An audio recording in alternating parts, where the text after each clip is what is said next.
Masih di Kompas Petang, Saudara, kami akan membahas pertemuan antara Surya Paloh dan Prabowo Subianto hari ini bersama Wakil Sekjen Partai Nasdem Hermawi Taslim dan Direktur Carta Politika Yunarto Wijaya. Pak Taslim, Ya. apakah mungkin pasangan calon nanti yang akan diajukan oleh Nasdem adalah Prabowo Subianto dan Anies Baswedan? Karena Anies tadi masuk dalam radar. Jadi pertama yang masuk dalam radar Nasdem itu adalah aspirasi dari kawan-kawan di daerah. Itu banyak sekali. Ada belasan kita bisa sebut, tentu termasuk Pak Anies karena surveinya tinggi. Nah, tentang calon yang akan diusung oleh Nasdem itu nanti kan ada forumnya. Forum pengumpulan calon, lalu forum pengumuman. Tapi poin saya, kita sudah punya kriteria baku. Apa kriterianya? Kriterianya adalah orang yang punya semangat keindonesiaan yang kuat. Oke. Kita ingin presiden yang akan datang atau wakil presiden yang akan datang adalah orang yang bisa menjamin bahwa keindonesiaan hari ini akan terus ada. Apakah sesuai dengan roh Nasdem, nasionalis dan juga demokratis? Itu akan menjadi Iya, satu nasionalis kriteria. dan demokratis itu kan pengertiannya kan dia plural. Oke. Dia bisa melihat fakta bahwa di Indonesia ini, ya kita ini seperti ini, berbeda-beda tapi kita sudah komit untuk menjadi satu. Oke. Dan yang lebih penting lagi, orang yang bisa mewakafkan seluruh jiwa raganya untuk bangsa dan negara. Itu yang sekarang, itu bagian dari upaya Nasdem untuk mencari sosok itu melalui dialog-dialog dengan Erlangga Hartarto, dengan AHY, hari ini dengan Prabowo dan seterusnya. Jadi kita ingin mencari orang yang bisa meneguhkan politik kebangsaan. Baik, apakah Anies Baswedan yang tadi masuk dalam radar Nasdem, akankah itu punya potensi atau peluang lebih besar nanti akan dijagokan oleh Nasdem pada saat Pilpres 2024 nanti? Iya, kalau berbasiskan survei sebetulnya kan Ganjar lebih tinggi dibanding dengan Anies Baswedan. Ya. Kalau didasarkan pada basis survei. Tapi yang tadi saya sebutkan, partai kan tidak hanya sekedar berbicara mendukung Survei.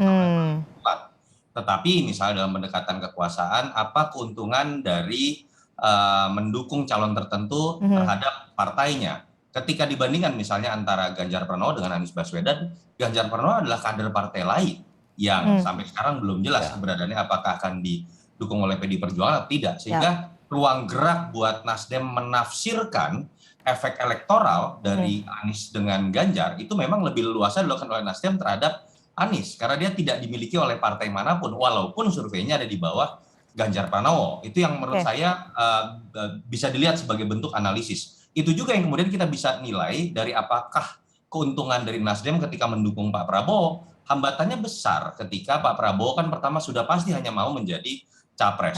Dan ketika menjadi capres, efek elektoral, efek ekor jas itu memang biasanya akan lebih didapatkan oleh partai yang mendukung capres, bukan cawapres. Itu yang menurut saya menyebabkan hambatan memang terkait dengan dukungan terhadap Pak Prabowo sebagai capres dari Nasdem itu masih sangat besar dibandingkan dengan dukungan yang mungkin nama-namanya akan dikeluarkan oleh Nasdem di Rakernas nanti. Dan salah satunya tentu saja adalah Anies Baswedan dan mungkin Ganjar Pranowo di dalam.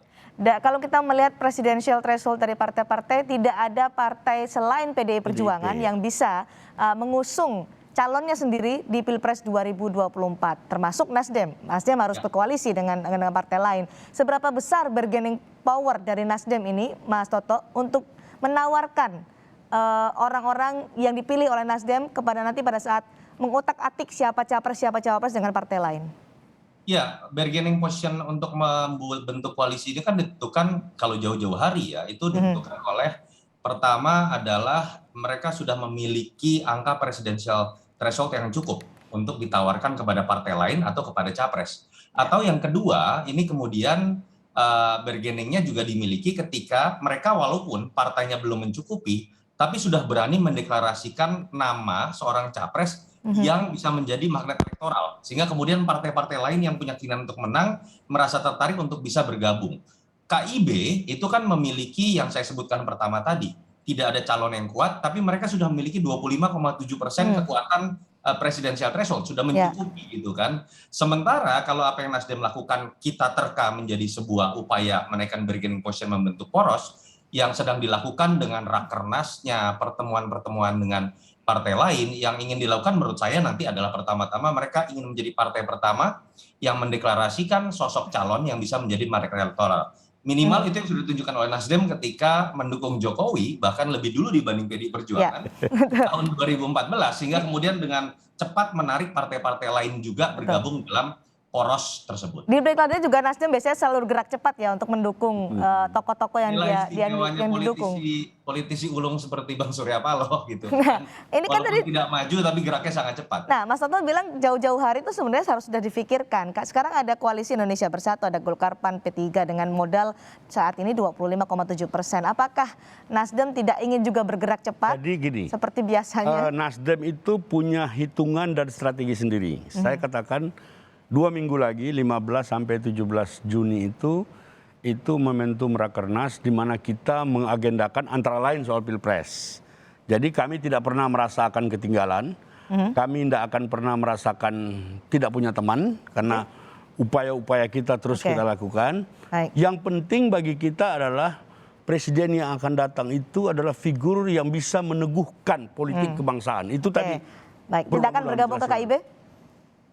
Mungkin semua ini mungkin tergantung pada komunikasi seterusnya. Dan yang saya mau ingatkan tadi, pertemuan tadi itu belum final, belum berbicara apa-apa. Berbicara apa-apa. Masih sangat cair menunggu 2 tahun lagi ke 2024. Terima kasih Pak Hermawi Taslim. Terima kasih juga Mas Toto sudah bergabung bersama kita memberikan pandangan soal geliat politik yang terjadi hari ini. Terima kasih.